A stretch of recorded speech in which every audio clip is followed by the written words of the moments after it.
अस्सलाम वालेकुम। मोहम्मद अज़हर सिद्दीक़ अपने प्रोग्राम पॉलिटिकल डायरीज़ के साथ हाज़िर ख़िदमत है। बस इंशाल्लाह आज रवानगी है लाहौर के लिए। थोड़ा सा वक्त मेरा बच्चों के साथ नॉर्दर्न में गुजारा है, लेकिन कुछ चीज़ें ज़रा समझिएगा। एक बयानिया बनाने की कोशिश की जा रही है कि नवाज़ शरीफ इमरान खान साहब से जेल में मिलना चाहता है। कुछ माजी की चीज़ें मैं आपके साथ डिस्कस करूँगा, जहाँ मैं ये सारी बात कहूँगा और आप तक कोशिश करूँगा मैं आ सके। और आमिर डोगर ने जो इंकशाफ किया है कि इमरान खान को ऑफरें हुई, वो उससे मैं इत्तफ़ाक़ करता हूँ और बताऊँगा भी आपको क्या है। मोहसिन नकवी ने गिला किया है या कहा है कि दहशतगर्दी और उच्च पर और खैबर पख्तूनख्वा हुकूमत को गिराने के लिए साजिशें शुरू हो चुकी हैं। और एक ख़बर ये भी आई है कि सदर आसिफ अली ज़रदारी को भी ओहदे से हटाया जाएगा। ये सारी झूठ पे मबनी चीज़ें हैं, इनमें हकीकत मैं नहीं समझता कोई है, और हमें उसको इस तरह भी नहीं मानना चाहिए। बहुत सी बातें होती रहती, सुनते रहा करें आप। सबसे पहली बात जो है, गमरान शाहिद का उड़ता दावा किया है कि नवाज शरीफ वडेरा जेल जाने के लिए तैयार हो गए हैं और मुल्क की मफाद में अहम किरदार अदा करेंगे। इमरान खान साहब से मिलने के लिए वो तैयार है, मुआहदा करने और सुलह कराने के लिए तैयार हैं। ये सिर्फ उन्होंने दी है, और बाकी आरिफ मलिक ने ये ख़बर की तस्दीक की है। बाकी अभी तक ख़बर किसी और चैनल से नहीं आ सकी है, जो मुमकिन होता तो नज़र नहीं आ रहा, क्योंकि इमरान खान तक किसी तरह की भी डील पर यकीन नहीं रखते। इतना मुझे याद है कि 2015 के बाद नवाज शरीफ चाहता था कि इमरान खान से मुलाकात हो और एक ऐसी डील और ऐसे हालात बनाए जा सकें कि मुल्क में जमहूरियत परवान चढ़े। अच्छा, वो बात इसलिए मंतकी अंजाम तक नहीं पहुंच सकी थी कि उसके लिए चीज़ें बहुत चाहिए थी। इमरान खान साहब ने देखें, अब इस्तिकामत का पहाड़ है, अब तो मुखालिफिन भी कहना शुरू हो गए। वो बहादुरी के साथ गिरफ्तारी दी, कोई डरा नहीं, झुका नहीं, भागा नहीं, वरना हमने तो देखा है कि पुलिस के डर से, खौफ से किस तरह लोग भागते रहे। इमरान खान ने ऐसा कोई काम नहीं किया। इमरान खान सामने रहा, लड़ने के लिए, मरने के लिए, हर स्टेज के ऊपर इमरान खान ने ये कमाल किया है। ये आप बात माने और हकीकत मानिएगा, इस बात में बहुत वज़न है। इस्तिकामत का पहाड़ है, और आज भी देखें कौल देने के लिए तैयार बैठा हुआ है, और ऐसी कोई बात नहीं है कि इमरान खान पीछे हट जाएगा। नवाज शरीफ हाइब्रिड रजीम चल रही है, मौजें हैं उनकी, बरियत हो गई है, सारी चीज़ें हैं, नैब भी ख़त्म हो चुका है, एंटी करप्शन डिपार्टमेंट में कोई हाल नहीं, पुलिस भी कोई हाल नहीं। अगर फ़र्ज़ करें आज नवाज शरीफ अगर इस रास्ते पे चलता है और पीछे वाले कहते हैं कि नहीं भाई तुम नहीं चल सकते, तो फिर यही इदारे होंगे, आप तारीख़ी तौर पर देखते आए हैं ना, फिर यही इदारे होंगे जब इनके पीछे भागे फिर रहे होंगे, इनके झूठे केसेस, ये सब इस तरह ना।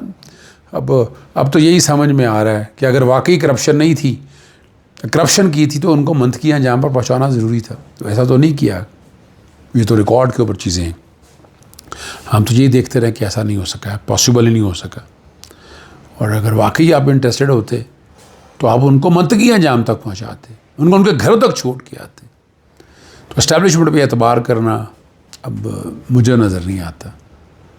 एस्टैब्लिशमेंट का कोई एतबार नहीं कर सकता कि ये अब बहुत ज़्यादा चीज़ें एक्सपोज हो चुकी हैं, इतनी वक्त से पहले चीज़ें एक्सपोज नहीं हुई।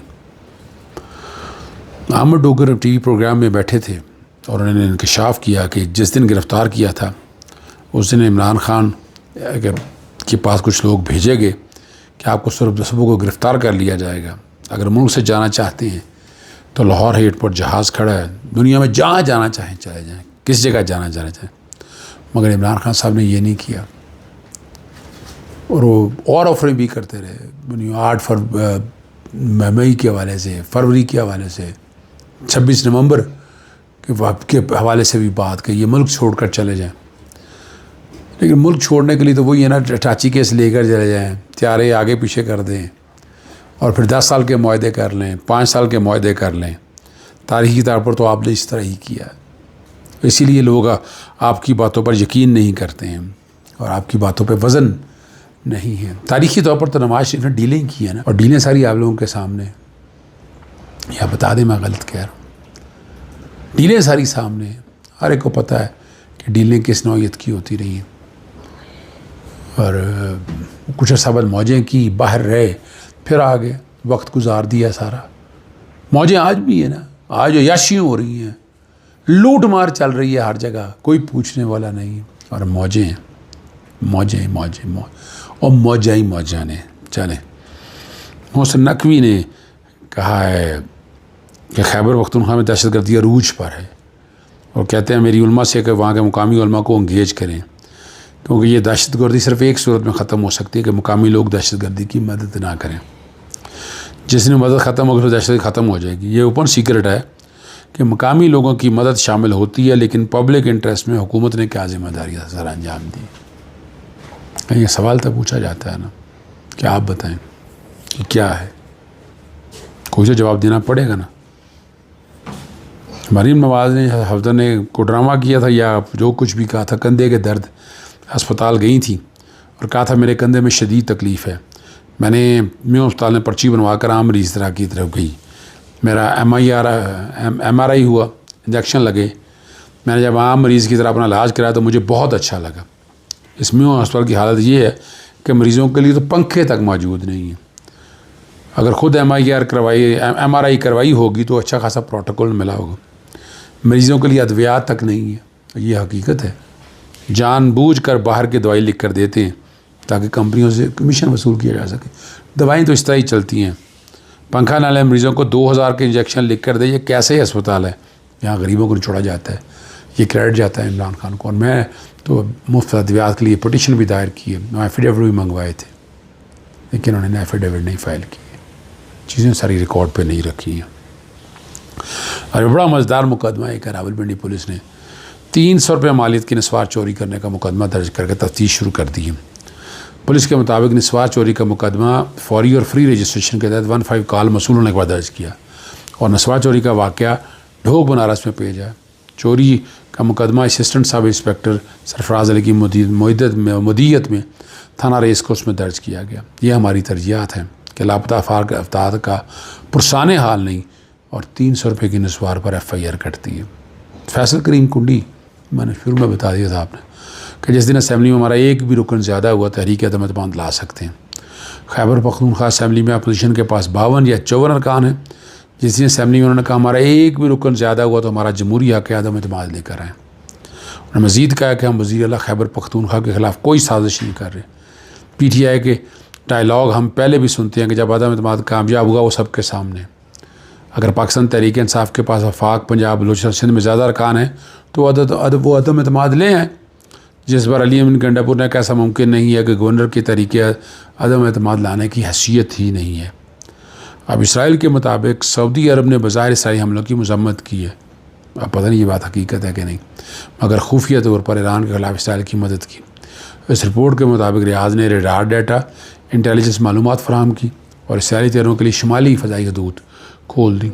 अमेरिका की क़यादत में फ़ौजी कार्रवाइयों में सऊदी अरब, UAE और उर्दन ने भी तावन किया। इमरान खान ने एक बड़ी ज़बरदस्त बात जो की है और वो बात उन्होंने की है। चलें, अलीमा खान ने कहा है कि इमरान खान ने अपनी आखिरी मुलाकात में फ़ील्ड मार्शल आसिम मुनीर से बात करने का कहा था। उन्होंने शबाशी से बातचीत करने का नहीं कहा। और इमरान खान ने कहा था कि सारे इख्तियार फील्ड मार्शल के पास हैं। इमरान खान को माइनस खैबर पख्तूनख्वा हुकूमत में नहीं, इस पूरे सिस्टम ने किया। उन्हें बिल्कुल तन्हाई में डाला गया, किसी से मिलने नहीं दिया जा रहा। ये माइनस नहीं तो और क्या? आपको किसी को नज़र नहीं आता तो लहदा है। हाई कोर्ट में ब्लास्फेमी केस के हवाले से पहले भी बात कर चुका हूँ, अब तक मुकम्मल बेनकाब हो चुका है। और इस इंतहाई साज मुकदमे पर संजीदा समाअत करने पर जज सरदार इसहाक, इसमाइल को मीडिया पर पूरी तौर पर लड़ने पर असद बुखारी, कंदील अजीम और अहमद नूरानी और अदालत में बखौफी से लड़ने वाले उसमें वकला हैं। अदालत ने मरकज़ी मुलजिम औरत को अदालत में प्रोड्यूस करने का भी हुक्म दे रखा। और आखिरी खबर, एजाज सईद ने कहा है कि मलिक रियाज साहब ने फील्ड मार्शल आसिम मुनीर को 2 ख़त लिखे हैं और जिसे मलिक रियाज ने फील्ड मार्शल आसिम अपने पुराने मामला पर माजरत की है और मुस्तकबिल में साथ चलने की यकीन दहानी करते हुए 3000 कनाल ज़मीन पाक फ़ौज के शोहदा को देने का ऐलान किया है। और इसमें मोहसिन नकवी और DGMI मेजर जनरल वाजिद समेत मुतअद्दिद हुकूमती शख्सियात ने भी ये बात सामने लेकर आए हैं। बहरहाल मालिक रियाज वसूलों पे खड़ा भाई, उसने इस मुल्क के लिए भलाई किया, नुकसान तो कोई नहीं किया। इजाज़त चाहता हूँ। अस्सलाम वालेकुम, अल्लाह हाफ़िज़। पाकिस्तान जिंदाबाद।